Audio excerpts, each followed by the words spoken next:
21,000 கோடி இழப்பீடு இந்திய ஒன்றிய அரசின் சார்பில் பேரிடர் நிவாரண நிதியாக வழங்க வேண்டும் என்பதுதான் தமிழ்நாடு அரசின் கோரிக்கை.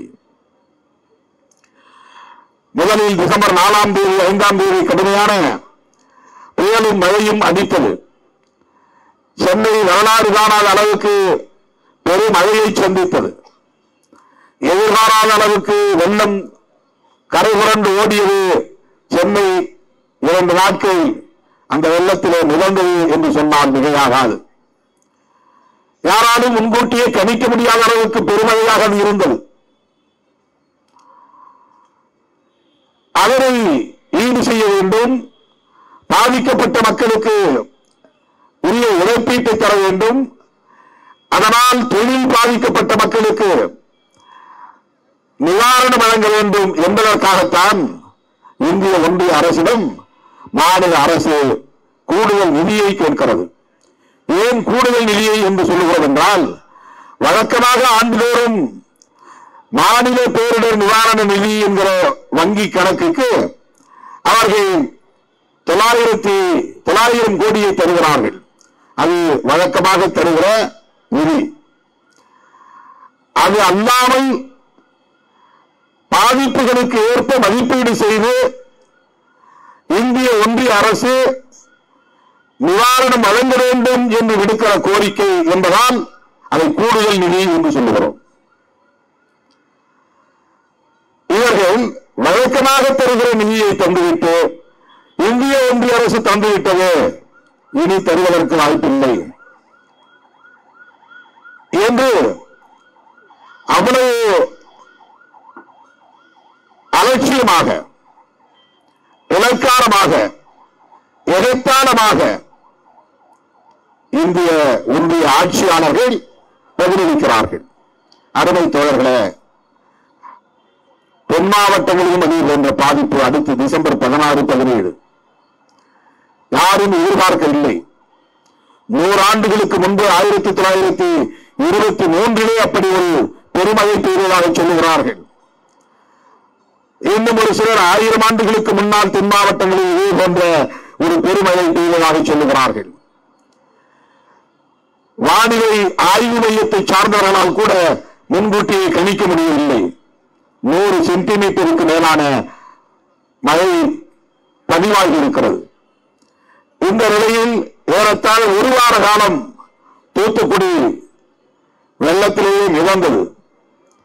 அந்த தண்ணீர் வடிவதற்கே பல நாட்கள் ஆயின. 4 மாவட்டங்களில் மிக அதிகமாக பாதிக்கப்பட்ட மாவட்டம் தூத்துக்குடி. இயற்கையிலேயே ஒரு பள்ளமான பகுதி. காயல்பட்டினம், ஏரல் போன்ற பகுதிகளில் ஏற்பட்ட பாதிப்புகளை மதிப்பீடு செய்ய முடியாது என்கிற அளவுக்கான பாதிப்பு. மக்கள் எல்லாம் குடியிருப்புகளை விட்டு வெளியேறி பள்ளிக்கூடங்களிலும் பொது அரங்குகளிலும் போய் தஞ்சம் புகுந்து 1 வார காலம் உணவுக்கு கூட வழியில்லாமல் அல்லல் பட்டார்கள். சென்னையிலே பாதிப்பு ஏற்பட்ட போது நம்மால் ஓடோடி உதவி செய்ய முடியவில்லை. நானே 2 நாள் வேலைச்சேரி கொண்டு சிக்கிக் கொண்டேன். எனக்கே முத்துமாரியம்மன் கோயிலில் சமைத்த சாம்பார் சாதம் தான் கிடைத்தது சாப்பிடுவதற்கு. 2 நாட்கள் மின்சாரம் இல்லை, 2 நாட்கள் உணவு விடுதிகள் இல்லை, சமைக்க முடியாத நிலை. அப்போது நம்மால் இந்த பகுதியில் பாதிக்கப்பட்ட மக்களுக்கு எதுவும் செய்ய முடியவில்லை. ஆனால் தென் மாவட்டங்களில், குறிப்பாக திருநெல்வேலி, தூத்துக்குடி மாவட்டங்களில் பாதிக்கப்பட்ட மக்களுக்கு ஏதேனும் செய்ய வேண்டும் என்று நான் விடுத்த வேண்டுகோளை ஏற்று 3 நாட்களில் ஏறத்தாழ 70 லட்சம் ரூபாய் மதிப்புள்ள பொருள்களை நம்முடைய தோழர்கள் அரிசி, பருப்பு, போர்வை, உணவை, லுங்கி என்று சேர்த்து சேகரித்துக் கொண்டு வந்து என் கைகளில் ஒப்படைத்தார்கள். 2 நாட்கள் நான் அந்த மாவட்டங்களில் சுற்றுப்பயணம் செய்து அந்த பகுதியிலே பாதிக்கப்பட்ட மக்களுக்கு ஓரளவுக்கு நம்மால் உதவ முடிந்தது. ஆனாலும் அந்த மக்கள் அந்த பாதிப்பிலிருந்து மீள முடியாத நிலை. ஆட்சியாளர்களால் தான், அரசால் தான் அப்படிப்பட்ட பாதிப்புகளுக்கு ஈடு செய்ய முடியும். தனிநபர்களால், அமைப்புகளால், கட்சிகளால் அப்படிப்பட்ட பாதிப்புகளை ஈடு செய்ய முடியாது. ஆகவேதான் அரசை நாம் வலியுறுத்துகிறோம். அது மாநில அரசாலும் முடியாது. ஆகவேதான் இந்திய ஒன்றிய அரசை வலியுறுத்துகிறோம். இந்தியாவில் 30க்கும் மேற்பட்ட மாநிலங்கள் இருக்கின்றன. இந்திய ஒன்றிய அரசுக்கு இந்த மாநிலங்கள் எல்லாம் கொடுக்கிற வரி வருவாய் தான் பெரிய நிதி. தோழர் கேபி அவர்கள் இங்கே அதை சுட்டிக்காட்டினார். ஜிஎஸ்டி மூலமாக நாம் வசூலித்தவர்களுக்கு தருகிறோம். அப்படி இந்திய மாநிலங்கள் எல்லா மாநிலங்களும் சரிசமமாக வரியை வசூலித்து தருகிறதா என்றால் இல்லை. இந்திய அரசுக்கு, ஒன்றிய அரசுக்கு, டெல்லியிலே இருக்கிற மோடி அதானி அரசுக்கு அதிகமான வருவாயை ஈட்டித் தருகிற மாநிலங்களும், இன்னும் சொல்லப்போனால் 4 முன்னணி மாநிலங்களும் தமிழ்நாடு ஒன்று. மிக கூடுதலாக நிதியை தருகிறது இந்திய ஒன்றிய அரசுக்கு. அப்படிப்பட்ட இந்த மாநிலத்தில் பிஜேபி ஆளவில்லை என்பதற்காக இந்த மாநிலத்தை அலட்சியப்படுத்துவது, ஓரவஞ்சனை செய்வது, வஞ்சிப்பது எந்த வகையில ஏற்புடையது என்பதை விடுதலை சிறுத்தைகள் கட்சி கேள்வியாக எழுப்புகிறது. இதை வன்மையாக கண்டிக்கிறது. இந்த 4-5 ஆண்டுகளில் நாம் விடுத்த கோரிக்கை என்பது 1,12,000 கோடி. தோழர் பொன்ராஜ் அவர்கள் இங்கே படித்தார். ஆனால் இவர்கள் இந்த 4-5 ஆண்டுகளில் வழங்கிய நிதி வெறும் 5,000 சில்லறை கோடி. 1,12,000 எங்கே, 5,000 எங்கே? எப்படி ஈடு செய்ய முடியும்? நாம் மாநில அரசுகளின் மீது விமர்சனங்களை வைக்கிறோம். என்ன நிதியை தருகிறார்கள்? போதாத நிதி. இதை வைத்து என்ன செய்ய முடியும்? வீடு இடிந்து விட்டது. 6,000 வைத்து வீட்டை கட்ட முடியுமா? ஆடு மாடுகள் செத்துவிட்டன. இவர்கள் தருகிற 10,000 வைத்து அதை ஈடு செய்ய முடியுமா? மீண்டும் வீட்டை எடுத்து ஒரு குடிசையீடாக இருந்தாலும் அதை கட்டுவதற்கு சில லட்சங்கள் ஆகுமே. மண் சுவராக இருந்தால் கூட 1 லட்சத்திற்கு மேலாகுமே. என்ன செய்ய முடியும் என்று ஆகமும் நமக்கு. ஆகவே மாநில அரசை விமர்சிக்கிறோம். ஆனால் மாநில அரசுக்கு ஒதுக்கீடு செய்ய வேண்டிய இந்திய ஒன்றிய அரசு அதை செய்திருக்கிறதா என்றால் செய்யவில்லை. செய்யவில்லை என்பது மட்டுமல்ல, நிர்மலா சீதாராமன் அவரே தன்னை ஒரு பிரதமர் என்கிற எண்ணத்திலே அந்த அதிகாரம் அமலையோடு சொல்லுகிறார். அப்படியெல்லாம் தர முடியாது. ஒரு கோரிக்கை நீங்கள் எடுத்து வருகிறீர்கள், முக்கியமான கட்சி நிர்வாகம் தொடர்பான கோரிக்கை. அந்த கோரிக்கையை பரிசீலிக்க வேண்டியதும் அதனை முடிவு சொல்ல வேண்டியதும் கட்சி தலைவர் என்ற நிலை இருக்கிற போது, பக்கத்தில் இருக்கிற பாலசிங்கமோ அல்லது வேறு யாரோ அதெல்லாம் முடியாது என்று சொன்னால் உங்களுக்கு கோபம் வருமா வராதா? நீ சொல்ல, நீ யார்? தலைவர் சொல்லட்டும் என்றுதானே நாம் கேட்போம். இதுதானே கட்சியிலேயே நாம் பார்க்கிறோம். ஒரு நிர்வாகத்தில் நிர்மலா சீதாராமனுக்கு என்ன அதிகாரம் இருக்கிறது? இதை தேசிய பேரிடராக அறிவிக்க முடியாது என்று சொல்வதற்கு யார் அந்த அதிகாரத்தை நிர்மலா சீதாராமன் அவர்களுக்கு வழங்கியது? அவருடைய அதிகார வரம்பை மீறி பேசுகிற துணிச்சல் அவருக்கு எப்படி வந்தது? எவ்வளவு அலட்சியம்! மாநில அரசு என்றால் அவர்களுக்கு கிண்ணுக்கேறை, அதுவும் தமிழ்நாடு என்றால் அவர்களுக்கு மிகப்பெரிய கசப்பு, வெறுப்பு. அவர்களின் ஜம்பம் இங்கே படிக்கவில்லை. பாடுபடுகிறார்கள். பல 10 ஆண்டுகளாக போராடுகிறார்கள். மாறி மாறி கூட்டணி வைத்து பார்த்தார்கள். அவர்களால் தமிழ்நாட்டில் வேறு என்ற முடியவில்லை. இந்த மண் பக்குவப்படுத்தப்பட்ட மண், மதவெறிக்கு எதிரான மண், வெறுப்பு அரசியலுக்கு எதிரான மண், வர்ணாசிரம சக்திகளுக்கு எதிரான மண், சனாதன சக்திகளுக்கு எதிரான மண். எத்தனை அண்ணாமலைகளை கொண்டு வந்தாலும் இங்கே உங்கள் பருப்பு வேகாது என்பதை எழுதி வைத்துக் கொள்ளுங்கள். அதிமுகவை ஓரங்கட்டிவிட்டு நீங்கள் வேண்டுமானால் விளம்பர அரசியலை செய்யலாம், நாங்கள் தான் எதிர்க்கட்சி என்பதைப் போல. ஆனால் தேர்தல் காலத்தில் நமது மக்கள் உங்களுக்கு உரிய பாடத்தை புகட்டுவார்கள், எழுதி வைத்துக் கொள்ளுங்கள். இங்கே வந்தவர் சொல்லுகிறார், இதை தேசிய பேரிடராக அறிவிக்க முடியாது. சுனாமி பாதிப்பையே நாங்கள் அறிவிக்கவில்லை. உடனே வாட்ஸ்அப்ல தோழர்கள் போட்டார்கள், டிசாஸ்டர் மேனேஜ்மெண்ட் தொடர்பாக சட்டம் வந்தது சுனாமிக்கு பிறகுதானே, அந்த சட்டத்தின் அடிப்படையில் தான் நாங்கள் கோரிக்கை வைக்கிறோம் என்று. சட்டம் வருகிறது வரவில்லை அது வேறு. ஆனால் சுனாமி பாதிப்பை தேசிய பேரிடராக அறிவிக்கவில்லை என்று சொல்லுவது அறிவுடைமைதானா? அது புத்திசாலித்தனமான பதிலா? அது அவர்களின் அறிவீனத்தை என்பதால் வெளிப்படுத்துகிறது. பொதுமக்கள் மீது அக்கறையற்ற ஒரு போக்கை என்பதால் வெளிப்படுத்துகிறது. அதிகாரத்தில் இருக்கிறோம் என்கிற மமதையை என்பதால் வெளிப்படுத்துகிறது. ஆணவத்தை என்பதால் வெளிப்படுத்துகிறது. ஆகவே இதை கண்டிக்கிறோம். எனவேதான் தமிழ்நாடு முதல்வர் விடுத்த கோரிக்கையை ஏற்று டிசம்பர் மாதத்தில் முன்னும் பின்னும் பெய்த மழையை, புயலை, பாதிப்பை தேசிய பேரிடராக, தீவிர பேரிடராக அறிவிக்க வேண்டும். முதல்வர் விடுத்த கோரிக்கையை ஏற்று போதிய நிதியை ஒதுக்கீடு செய்ய வேண்டும் என்று விடுதலை சிறுத்தைகள் கட்சி மீண்டும் வலியுறுத்துகிறது. இந்த மாபெரும் ஆர்ப்பாட்டத்தினூடாக வலியுறுத்துகிறது. இரண்டாவது கோரிக்கை மிக முக்கியமான கோரிக்கை. தோழர் கேபி அவர்களிடத்தில் நான் பேசும்போது சொன்னேன், நாம் தனித்தனியே போராட்டங்கள் நடத்துவது ஒருபுறம் இருந்தாலும் இது மிகவும் முக்கியத்துவம் வாய்ந்த உணர்ச்சி பூர்வமான இந்த நாட்டை பாதுகாப்பதற்கான மிக முக்கியமான ஒரு கோரிக்கை என்பதால் அவரிடத்தில் சொன்னேன், நாம் தமிழ்நாட்டில் திமுக கூட்டணியின் சார்பிலேயே ஒரு மாபெரும் பேரணியை, பொதுக்கூட்டத்தை இதற்காக நாம் நடத்தலாம் என்று சொன்னேன். தோழர் ஒருவரின் மேலே வேகமாக பாய்ந்து சொன்னார், இதற்காக நாம் தேசம் தழுவிய பந்த் போராட்டத்தை அறிவிக்கலாம் என்று சொன்னார். ஈவிஎம் வேண்டாம், வாக்குச்சீட்டு முறை வேண்டும் என்று இந்தியா கூட்டணியின் சார்பில் அகில இந்திய அளவில் ஒரு நாள் முழு அடைப்பு போராட்டத்திலே நடத்தலாம் என்கிற ஆலோசனையை தோழர் சொன்னது எனக்கு பெரும் மகிழ்ச்சியை தந்தது. அறிவார்ந்தவர்கள் அறிவார்ந்த தளத்திலே தொடர்ந்து பேசிக் கொண்டிருந்திருக்கிறார்கள். நம்மை வந்து சேரவில்லை. நம்மை என்றால் சாதாரண மக்களை போய் சேரவில்லை. நான் கேட்டிருப்பேன், நீங்க கேட்டிருப்பீங்க. தோழர் பொன்ராஜ் பேசுகிறார், ஐயநாதன் பேசுகிறார், இன்னும் ஒரு சிலர் பேசுகிறார்கள், தொழில்நுட்ப அறிவுள்ளவர்கள் பேசுகிறார்கள், ஜனநாயக சக்திகள் பேசுகிறார்கள், நாட்டை காப்பாற்ற வேண்டும் என்று அக்கறை உள்ளவர்கள் பேசுகிறார்கள், ஈஎம்மில் இருக்கிற பின்னுமுள்ளுகளை அறிந்தவர்கள் பேசுகிறார்கள். இது தொடர்பாக நாள்தோறும் ஊடகங்களில் வருகிற கட்டுரைகளை, ஆய்வு கட்டுரைகளை படிக்கிறவர்கள் பேசுகிறார்கள். சாதாரண மக்களுக்கு தெரியவில்லை.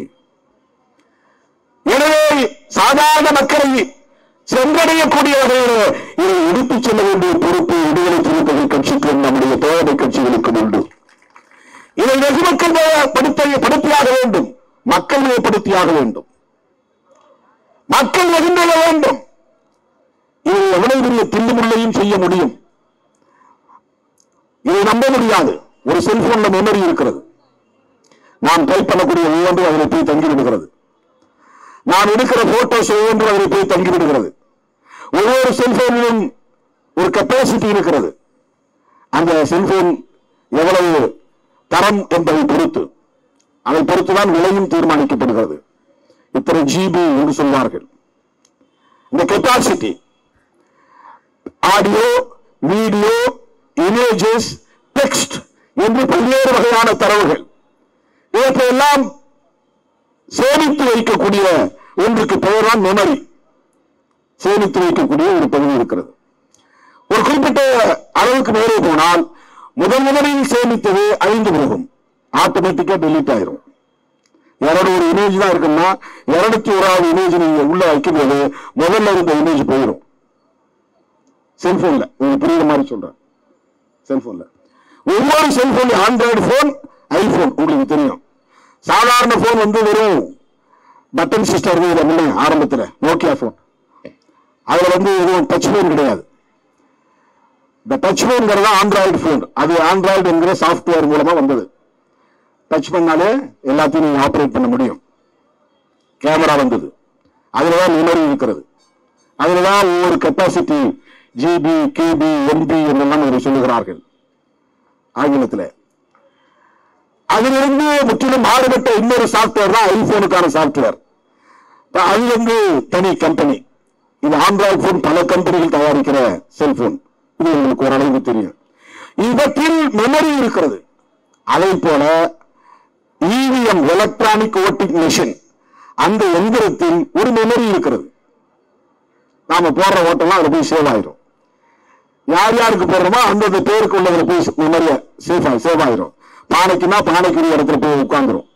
உதயசூரியனா உதயசூரியன்ல போய் உட்கார்ந்துரும். அறிவால் சுத்தியல்னா அதுல போய் உட்கார்ந்துரும்.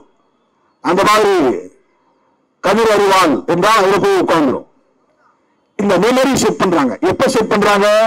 இந்த மெஷினை தயாரிக்கும் போதே செட் பண்றாங்க. மெமரியை அந்த மெஷினை தயாரிக்கும் போது இது யாருடைய கண்ட்ரோல்ல இருக்கு? எலெக்ஷன் கமிஷன் கண்ட்ரோல்ல இருக்கு. இது தனியார் தயாரிக்க முடியாது. எலெக்ஷன் கமிஷன் என்பது என்ன அமைப்பது? அது சுதந்திரமாக இயங்கக்கூடிய ஒரு அமைப்பு. அதாவது எந்த கட்சியும் சாராதது, அரசு நிறுவனம் தான், ஆனால் சுதந்திரமாக இயங்க வேண்டும். அந்த எலெக்ஷன் கமிஷனுக்கு ஒரு தலைமை தேர்தல் ஆணையர் உண்டு, சில தேர்தல் ஆணையர்கள், election commissioner, election chief commissioner.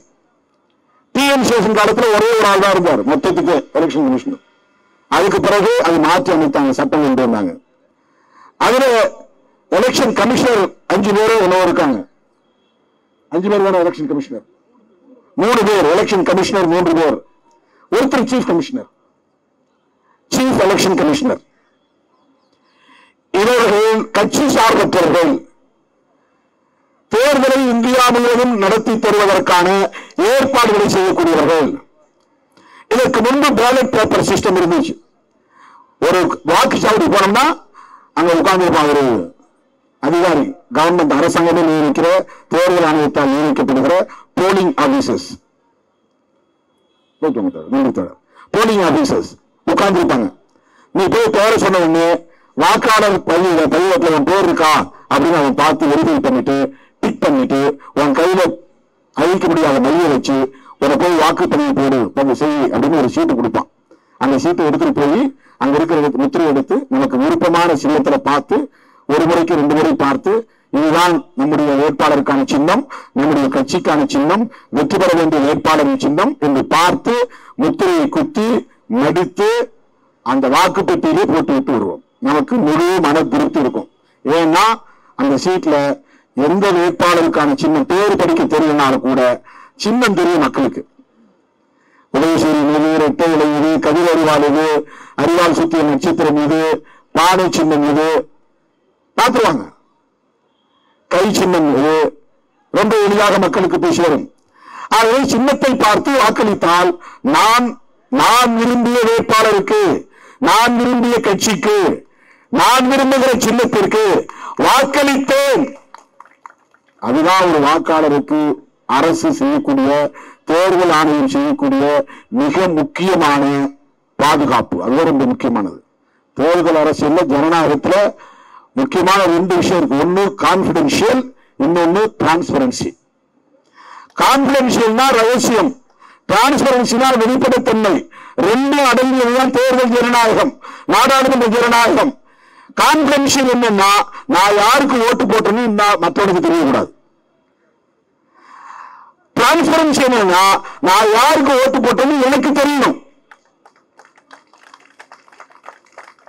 இது 2ம் உள்ளடக்கமாக கொண்டதுதான் பார்லிமெண்டரி டெமோக்ரசி. இதுதான் நாடாளுமன்ற ஜனநாயகம். இதை உத்தரவாதப்படுத்துவதற்கான ஒரு அமைப்பு தான், சுதந்திரமான அமைப்பு தான் எலெக்ஷன் கமிஷன். அப்படி சுதந்திரமாக இயங்குவதற்கு ஆளுமை பெற்றவர்களாக பொறுப்பில் நியமிக்கப்படுகிறவர்கள் தான் தேர்தல் ஆணையர்கள். அதில் எந்த கட்சியும் ஊக்கம் வைக்கக்கூடாது, அரசியல் தலையிடக்கூடாது. ரொம்ப முக்கியமாக இதெல்லாம் சிந்திக்க வேண்டும். இந்தியன் எப்போது வந்தது? Election commission 1981 அறிமுகமானது. 2004 நாடு முழுவதும் இதை நடைமுறைக்கு கொண்டு வருவதற்கான நடவடிக்கைகளை மேற்கொண்டார்கள். இதை முதலில் எதிர்த்தது யார் என்றால் இவர்களின், இந்த சனாதன சக்திகளின், பிஜேபி கட்சியின் முன்னாள் தலைவர் சாட்சாத் சங்கி அத்வானி தான். சங்க பரிவார தலைவர்களில் ஒருவர் அவர் அத்வானி. அப்போது காங்கிரஸ் அறிமுகப்படுத்தியது என்பதனால் இதில் எங்களுக்கு நம்பகத்தன்மை இல்லை, எனவே எதிர்க்கிறோம் என்று நீதிமன்றத்திற்கே போனவர்கள் அவர்கள். இது வரலாறு தோழர்களே. இவிஎம் எலக்ட்ரானிக் ஓட்டிங் மிஷின் நேரத்தை சுருக்குகிறது. போன ஒண்ணு சொன்னா டக்குன்னு அழுத்தமா வெளியே வந்துடலாம். ரொம்ப ஸ்பீடா 1 மணி நேரத்தில் 2 மணி நேரத்தில் பல்லாயிரக்கணக்கான மக்கள் வரிசையில காத்திருக்க வேண்டியதில்லை, ரொம்ப நேரம் காத்திருக்க வேண்டியதில்லை. உடனே வாக்கு போட்டுடலாம், ரொம்ப வேகம். வாக்குப்பதிவும் விரைவுபடுத்த முடியும். இரண்டாவது, வாக்கு எண்ணிக்கையும் காலையில் 8 மணிக்கு ஆரம்பித்தால் 11 மணிக்கெல்லாம் ரிசல்ட் தெரியும். ஒரு ஸ்பீடு இருக்கு. விரைவாக வாக்குப்பதிவு செய்ய முடியும், விரைவாக வாக்குகளை எண்ணவும் முடியும். 120 130 கோடி மக்கள் உள்ள இந்த நாட்டில் 60-70 விழுக்காடு வாக்குப்பதிவு செய்யக்கூடிய வாக்காளர்களை கொண்ட இந்த தேசத்தில் விரைவாக வாக்குப்பதிவு செய்ய வேண்டும், விரைவாக வாக்குகளை எண்ண வேண்டும் என்பது அவசியமானதுதான். அதில் யாருக்கும் மாற்று கருத்தில்லை. அந்த அடிப்படையிலே வரவேற்க நாம் கடமைப்பட்டிருக்கிறோம்.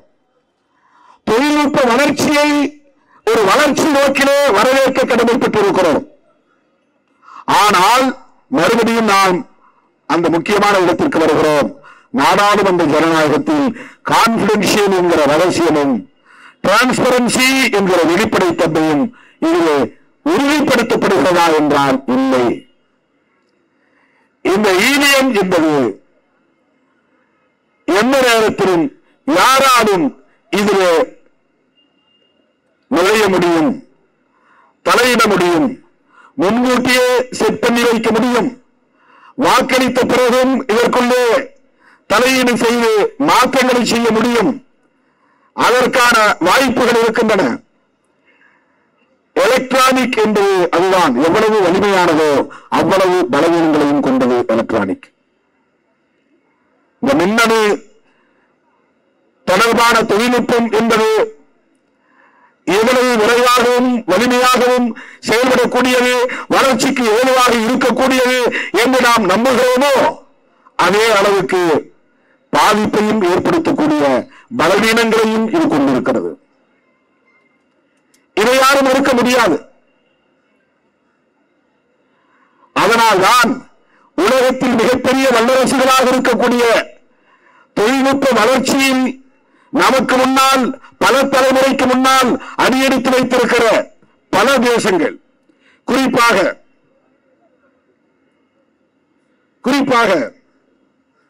ஜெர்மனி, நெதர்லாந்து போன்ற நாடுகள். நெதர்லாந்து ஐரோப்பாவில் முக்கியமான நாடு, ஜெர்மனி ஐரோப்பிய யூனியனில் மிக முக்கியமான நாடு. அவர்கள் வாக்குச்சீட்டு முறையை கைவிட்டு இந்த எலக்ட்ரானிக் ஓட்டிங் மிஷின் என்கிற அந்த முறைக்கு போய் இது மேனிபுலேஷன், அதாவது தில்லுமுள்ளி செய்ய முடியும், கூட்டவோ குறைக்கவோ முடியும், வேண்டியவர்களுக்கு வாக்களிக்க அதை திருத்தி அமைக்க முடியும் என்பதை உணர்ந்து மறுபடியும் வாக்குச்சீட்டு முறைக்கு வந்துவிட்டார்கள். உலக வல்லரசு நாடுகளில் ஒன்று ஜெர்மனி. தொழில்நுட்ப வளர்ச்சியில் இந்தியாவை விட பல பத்தாண்டுகளுக்கு முன்பே சிறுத்தையின் வேகத்தில் பாய்ந்த நாடு ஜெர்மனி. உலகத்திலே இன்றைக்கு அதிகமான சொகுசு கார்களை உற்பத்தி செய்து உலக சந்தையில் வணிகம் செய்யக்கூடிய நாடுகளில் ஒன்று. தொழில்நுட்ப வளர்ச்சியில் முன்னிலையில் இருக்கிற நாடு. அவனே மறுபடியும் ஓட்டு சீட்டுக்கு வந்துட்டான். வேண்டாம், மேனிபுலேட் பண்ண முடியும், இவரை தில்லுமுள்ளி செய்ய முடியும். ஆங்கிலத்தில் மேனிபுலேட் என்பது தமிழ தில்லுமுள்ளி என்று நாம் புரிந்து கொள்ளலாம். தில்லுமுள்ளினா நமக்கு ரொம்ப ஈஸியா புரியும். திருட்டு வேலைகளை செய்ய முடியும், அயோக்கியத்தனங்களை செய்ய முடியும், உண்மையான உழைக்கும் மக்களின் வாக்குகளை கொள்ளையடிக்க முடியும். அவனுக்கு ஏற்ப அதை மாத்திட்டு வேற மாதிரி போட்டுவோம். அது எத்தனையோ வழிமுறைகள் இருக்கின்றன. அதைத்தான் இங்கே தொழில்நுட்பம் தொடர்பான வல்லுநர்களாக தோழர் பொன்ராஜ் அவர்களும் அண்ணன் ஐயநாதன் அவர்களும் இங்கே எடுத்துரைத்தார்கள். அதில் அவர் ஒரு புத்தகமே போட்டிருக்காரு பல ஆண்டுகளுக்கு முன்பு. ஐயநாதன் அவர்கள் இந்தியன் நீண்டாம் என்பது தொடர்பாக 200 பக்கங்கள் அடங்கிய புத்தகமே வெளியிட்டிருக்கிறார். தோழர்களே, உலகத்தில் ஜனநாயக முறைப்படி தேர்தல் நடத்தக்கூடிய நாடுகள் 120க்கும் மேற்பட்ட நாடுகள். ஜனநாயகம், நாடாளுமன்ற ஜனநாயகம், மக்கள் ஓட்டு போட்டு பிரதிநிதிகளை தேர்ந்தெடுத்து அதன் அடிப்படையில் ஆட்சி அதிகாரத்தை கைப்பற்றி ஆட்சி நடத்தக்கூடிய இந்த நாடாளுமன்ற ஜனநாயகத்தை ஏற்றுக்கொண்ட நாடுகள் 120க்கும் மேற்பட்ட நாடுகள். இந்த 120 நாடுகளில் 25 நாடுகளில் மட்டும்தான் ஈவிஎம் இருக்கிறது. ஒரு 25. அதுல 4 நாடுகளில் மட்டும்தான் இவிஎம் இன்னைக்கு முழுமையா நடைமுறைப்படுத்த 100% எலக்ட்ரானிக் ஓட்டிங் மிஷின். அங்க அவன் இவிஎம் சில நாடுகளில் சொல்றத டிஆர்இன்னு சொல்றான், டைரக்ட் ரெக்கார்டிங் எலக்ட்ரானிக் மிஷின் அங்க சொல்ற பேர். அந்த நாடுகள் எது? India, Brazil, Venezuela, Bhutan. 120 நாடுகள் நாடாளுமன்ற ஜனநாயகத்தை நம்புகிற நாடுகள். 25 நாடுகள் தான் இவிஎம்மில் நம்பிக்கை வைத்திருக்கிற நாடுகள். அதிலே 100 விழுக்காடு இவிஎம்மை நடைமுறைப்படுத்துகிற நாடுகள் 4 நாடுகள். வல்லரசு இதிலே ஆர்வம் காட்டவில்லை. அமெரிக்கா, கனடா, இங்கிலாந்து போன்ற நாடுகள் ஏன் அதிலே தொழில்நுட்பத்தின் நம்பிக்கையுள்ள நாடுகள், அறிவியல் தொழில்நுட்பத்தை முன்னேறும் வளர்த்துக் கொண்டிருக்கிற நாடுகள், அதன் மூலம் வல்லரசுகளாக மாறியிருக்கிற நாடுகள். யோசித்து பாருங்கள். ஜனநாயகத்தை பாதுகாக்க வேண்டும், அதுதான் ரொம்ப முக்கியம். தொழில்நுட்ப வளர்ச்சி எவ்வளவு முக்கியமோ அதை விட பன்மடங்கு ஜனநாயகத்தை பாதுகாப்பது, ஜனநாயக பாதுகாப்பு தான் முக்கியமானது. அப்படின்னா தமிழ்நாட்டுக்குள்ள எப்படி திமுக கூட்டணி வெற்றி பெறுகிறது? திருமாவளவன் எப்படி வெற்றி பெறுறாரு? 2 தடவை ஜெயிச்சிருக்கிறாரு. இப்ப எலக்ட்ரானிக் ஓட்டிங் மிஷின்ல ஜெயிச்சு வந்திருக்கிறாருன்னா இவர் சொல்ற குற்றச்சாட்டு போய்தானே நமக்கு இயல்பா அப்படி தோணும். அதுதான் தோழர் பொன்ராஜ் சொன்னார். அவன் ஹார்ட்வேர் செட்டிங் பண்ணும்போது 40% ஒரு மாதிரியும் 60% இன்னொரு மாதிரியும் வாக்குகள் போய் சேரக்கூடிய வகையில் செட்டிங் பண்ண முடியும். மொத்தம் 12 லட்சம் ஓட்டு வச்சுங்க ஒரு நாடாளுமன்ற தொகுதியில.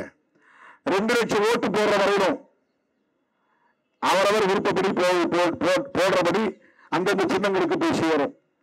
அதன் பிறகு போடுற வாக்குகள் மெஜாரிட்டி அவன் செட் பண்ணி வைக்கிற மாதிரி வாக்குகள் போய் சேரும். இது ஒரு தொழில்நுட்பம் என்ன சொல்றாரு, இப்படி செட் பண்றாங்க.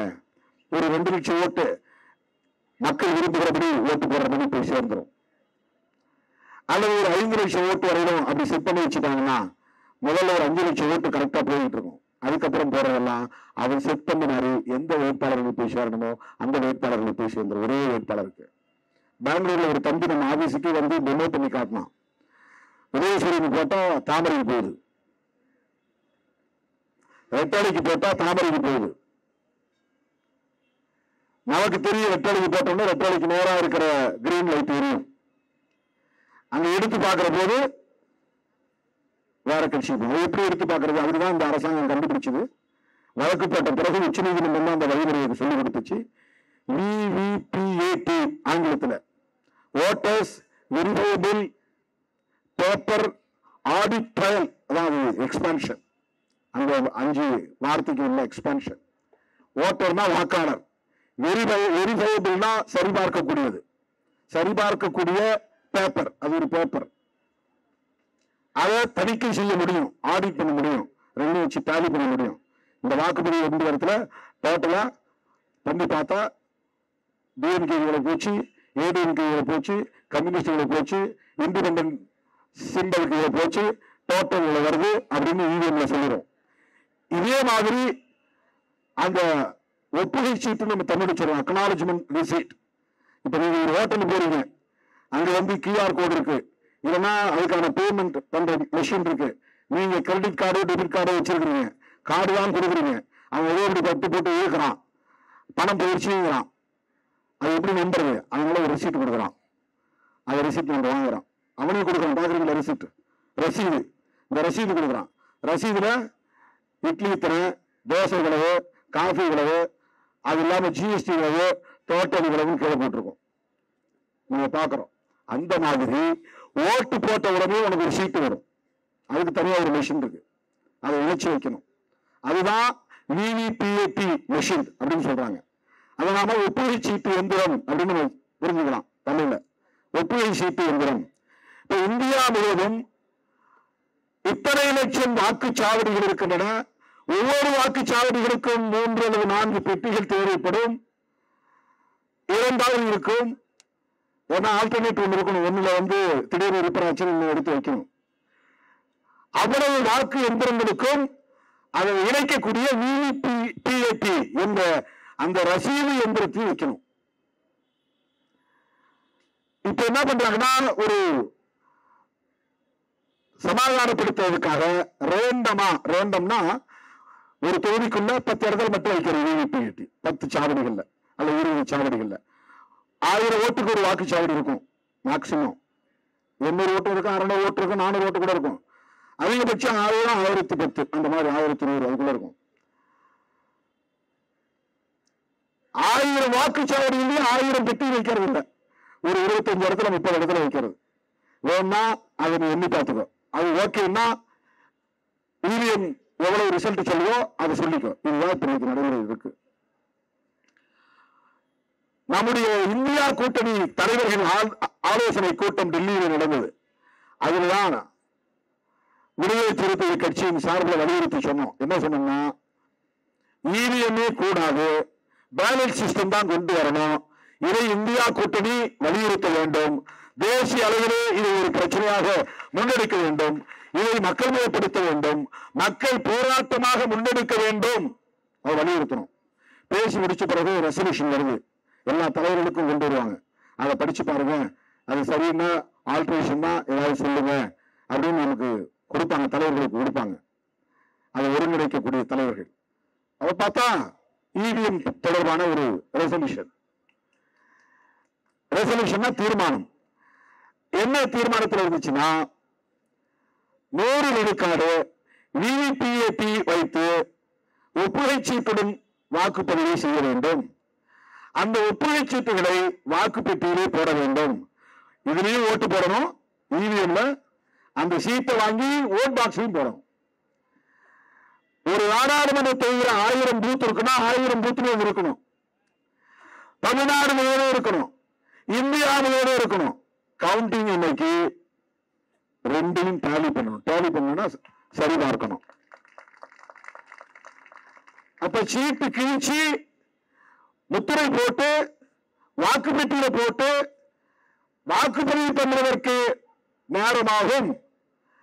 வாக்கு எண்ணிக்கையின் போது அவற்றையெல்லாம் எண்ணி முடிக்க 2 நாள் 3 நாள் 4 நாள் ஆகும் என்ற ஒரு நிலை இருந்தால் அது கூடாது என்றால் நீ இவிஎம்ஏ வச்சுக்கோ. 100% விவிபிஏடி வை. 100% விவிபிஏடி என்ன அதை அறிவிப்பு செய். என்ன தமிழ்நாட்டில் என்ன நடந்ததுன்னா, இவன் ரேண்டமா வச்சான் பாருங்க. ஒரு சில தொகுதி இல்ல, காஞ்சிபுரம், திருவள்ளூர் அப்படி ஒரு சில இடங்களை வச்சான். போன தேர்தலே நடந்தது. ஒரு குறிப்பிட்ட சில வாக்குச்சாவடிகள்ல அவன் இவிஎம்லேயே வாக்கு பதிவு எண்ணிக்கையும் வாக்கு எண்ணிக்கை கவுண்டிங்கும், இது போலிங், இன்னொன்று கவுண்டிங். வாக்கு பதிவு அது ஒரு டோட்டல், கவுண்டிங் அது ஒரு டோட்டல். அது ரெண்டுமே மேட்ச் ஆகல.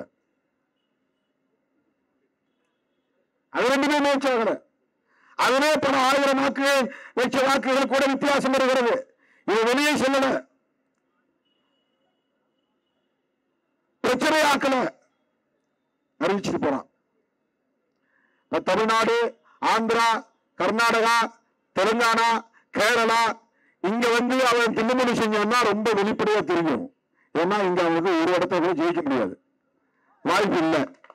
தமிழ்நாட்டில் ஜெயிக்க முடியாது, கேரளாவில் ஜெயிக்க முடியாது. இவன் தில்லுமுள்ளு பண்ணி மொத்தம் 39 தொகுதியில 30 தொகுதியில் தாமரை வெற்றி பெற்று சொன்னாண்டா நாட்டு மக்கள் சும்மா இருப்பாங்களா? தெரியல ஜனங்களுக்கு. எப்படி ஜெயிச்ச நீ? பெரிய அநியாயம் வெளிப்படையா தெரிஞ்சிரும்ல.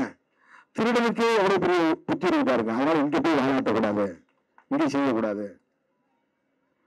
அவருக்கு கவு பெல்ட்னு சொல்றாங்க. கவுனா என்ன? பசுமாடு. இந்தியாவுல கவு பெல்ட்னு ஒரு ஏரியா இருக்கு. பசுமாட்டு அரசியலை பேசக்கூடிய மாநிலங்கள் அதான் உத்தரப்பிரதேசம், மத்திய பிரதேசம், பீகார், உத்தரகாண்ட், சத்தீஸ்கர், ராஜஸ்தான், ஹரியானா, குஜராத். இங்கெல்லாம் பசுமாட்டை தெய்வமா பார்ப்பாங்க. மனுஷனை அடிச்சு கொள்வாங்க. நாம எல்லா உயிரினங்களையும் தெய்வமா பாடுறான்னு சொல்றோம். அதான் தமிழ்நாட்டு அரசியல். அவன் பசுமாட்டு கறியை வெளிநாட்டுக்கு அனுப்புற வியாபாரத்தை செய்யறான். ஆனா பசுமாட்டு தோலை, செத்த மாட்டு தோலை உரிச்சு அடிச்சு கொள்றான். எவ்வளவு பெரிய கான்ட்ராடிக்ஷன் இருக்கு பாருங்க. டெல்லியில ஒருத்தரை பார்க்க போனோம் நாங்க, 2 பேருமே MP. போன உடனே அவர் வந்து 2 பேருக்கு 2 பாட்டில் எடுத்து கொடுத்தாரு. அது அவரா வந்து டானிக் பாட்டில் மாதிரி இருக்குது. டானிக் பாட்டில் லேபல்லாம் இருக்குது.